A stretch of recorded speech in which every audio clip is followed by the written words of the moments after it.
সুনামগঞ্জে টানা বৃষ্টিপাতের কারণে সৃষ্ট বন্যার দুর্দশায় পানিবন্দী মানুষের পাশে দাঁড়িয়েছে জেলা ছাত্রলীগ।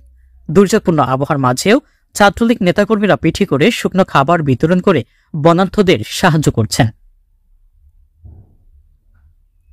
19 জুন বুধবার দোয়ারা উপজেলার বিভিন্ন গ্রামে ত্রাণ সহায়তায় পৌঁছে দেন সুনামগঞ্জ জেলা ছাত্রলীগের নেতাকর্মীরা। সাথে শুকনো খাবার, চিড়াবড়ি, বিস্কুট, চিনি, দুধ, স্যালাইন, ঔষধ বিতরণ করা হয়েছে। সুনামগঞ্জ জেলা ছাত্রলীগের বিজ্ঞান বিষয়ক সম্পাদক আশিকুর রহমান সাগর জানিয়েছেন, জেলা আওয়ামী লীগের সভাপতি ও জেলা পরিষদের চেয়ারম্যান নুরুল হুদা মুকুট, সদর উপজেলা পরিষদ চেয়ারম্যান ও জেলা যুবলীগের আহ্বায়ক খায়রুল হুদা চপল এবং কেন্দ্রীয় ছাত্রলীগের সভাপতি সাদ্দাম হোসেনের নির্দেশেই এই ত্রাণ বিতরণ করা হচ্ছে। সাগর আরও বলেছেন, প্রাকৃতিক দুর্যোগ মোকাবেলায় এবং জাতির পিতা বঙ্গবন্ধুর সোনার বাংলা গড়তে আমরা প্রধানমন্ত্রী শেখ হাসিনার নেতৃত্বে কাজ করে যাচ্ছি।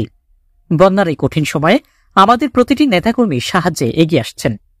আমাদের এই ত্রাণ বিতরণ অব্যাহত থাকবে। সেই সাথে সমাজের বিত্তবানদের কাছে আহ্বান জানাচ্ছি বন্যার্থদের পাশে দাঁড়ানোর জন্যই।